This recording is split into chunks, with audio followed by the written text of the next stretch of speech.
Un Iranien de surveillance de ce scrutin parce qu'il a invalidé des milliers de candidatures émanant du camp réformateur. L'opposition iranienne a appelé au boycott du scrutin. Elle redoute une prise de contrôle du Parlement par les conservateurs. On va s'arrêter quelques instants sur ces élections avec notre invité, Gérard Vespierre, chercheur associé à la Fondation d'études pour le Moyen-Orient. Merci beaucoup d'être avec nous. Bonsoir. Tout d'abord, ces sanctions américaines sur les membres du Conseil des gardiens de la Constitution. Quel est le but de ces sanctions ? Le but de ces sanctions, c'est de faire voir que nous sommes dans un simulacre d'élection. Donc, quand il y a simulacre, il n'y a pas de respect de la démocratie. Donc, ça doit être, d'un point de vue, je dirais, électoral, sanctionné. Parce que, Mais est-ce que c'est le rôle de Washington ? C'est le rôle de Washington d'aider un pays à franchir des étapes. Et là, voyez-vous, il est tout à fait normal qu'un pays ou qu'un parti ait un comité d'investiture quand il y a plusieurs partis. On est à ce moment-là dans une démocratie. Mais quand il y a un seul comité d'investiture d'État, à ce moment-là, on est dans une élection forcée. C'est un rapport de force qui a éliminé 7500 personnes, qui en a choisi 7500 autres pour arrondir, pour 290 sièges. Donc les choses sont déjà connues à l'avance. Puisque les candidatures validées, on va le rappeler pour nos téléspectateurs, émanent du camp conservateur, celles qui ont été invalidées en grande majorité du camp réformateur. Donc peu de suspense sur l'issue du scrutin de demain. Et les deux courants étant tous les deux religieux. Donc on est quand même dans une unité aussi du pouvoir. Il n'y a pas vraiment deux camps opposés entre les conservateurs et les modérés, comme on les appelle. Ils sont tous les deux avec des turbans sur la tête, sont tous les deux des religieux, sont tous les deux des mollahs, des ayatollahs.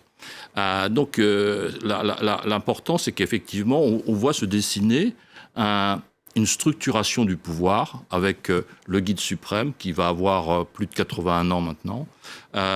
Donc un parlement qui va être certainement le Majlis totalement conservateur. Et puis avec probablement déjà, on connaît le président futur, qui est un ancien pasdaran.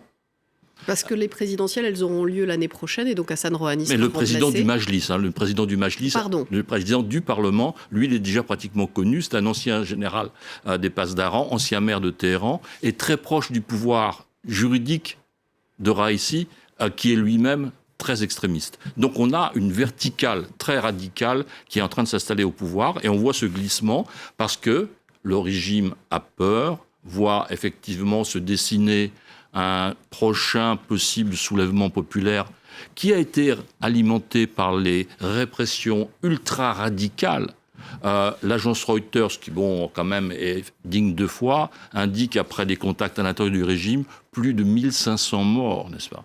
Après les récentes manifestations. Voilà. Donc, ce tour de vis conservateur qui aura lieu demain après ces législatives, c'est une conséquence directe, c'est ce que vous nous dites, des manifestations contre la hausse du prix du carburant, cet avion ukrainien qui a été abattu. C'est une conséquence directe ? Voilà, vous commencez à dérouler le fil de toutes les actions, toutes les situations, du cumul des insatisfactions économique. On n'a pas parlé de l'économie là, mais l'économie aussi est fondamentale dans la situation iranienne. Qu'est-ce que nous dit l'économie iranienne ? Elle est en face d'un triptyque de la mort. Qu'est-ce que c'est ce triptyque de la mort, selon mon expression ? C'est des dépenses militaires classiques en surdimension, un programme spatial et nucléaire très important, et on aide des mouvements chiites minoritaires ou majoritaires au Liban, en Syrie, en Irak, etc., à Yémen. Et donc, ces trois volets font que ça devient absolument insupportable pour l'économie d'un pays qui est déjà restreinte, parce que l'Iran, en dehors des hydrocarbures, n'est pas quand même dans un rayonnement industriel puissant. C'est la situation. Donc, depuis des dizaines d'années, vous savez, quand on parle des sanctions, les sanctions, c'est la goutte qui fait déborder le vase. Mais la structure économique iranienne a été réduite à néant par ces trois volets de la politique du régime iranien. En un mot, les manifestations, elles vont pouvoir se poursuivre après ce tour de vis conservateur ? Tout peut arriver. Il y a une nouvelle forme de manifestation. Il y a maintenant des attentats. Depuis le 1er janvier, il y a plus d'une dizaine d'attentats contre des représentations du pouvoir, donc ministère de la Justice, chambre d'accusation, des fondations religieuses aussi qui sont victimes de cocktails Molotov. Donc on n'avait jamais vu ça. On avait vu effectivement des dégradations de bâtiments publics pendant des manifestations, mais là, pas du tout. Pendant des soirées, je dirais, calmes, tout d'un coup, des cocktails Molotov qui explosent à droite, à gauche. Donc, et c'est là, c'est ciblé, et aussi sur des fondations religieuses. Donc, voyez-vous, tous les piliers du régime sont visés par une résistance intérieure qui existe, dont on ne parle pas. On ne parle pas assez. Il existe en France un Conseil national de la résistance iranienne. Peut-être faudrait-il s'en occuper, comme on s'est occupé de M. Khomeini il y a quelques dizaines Les d'années. Moudjahidines du peuple. Merci beaucoup, Gérard Vespierre, d'avoir été notre invité. Le point maintenant sur l'épidémie de coronavirus en Ukraine. Le rapatriement de 70 personnes venues de Chine a provoqué des émeutes. L'avion qui les a évacuées a atterri à Kharkiv.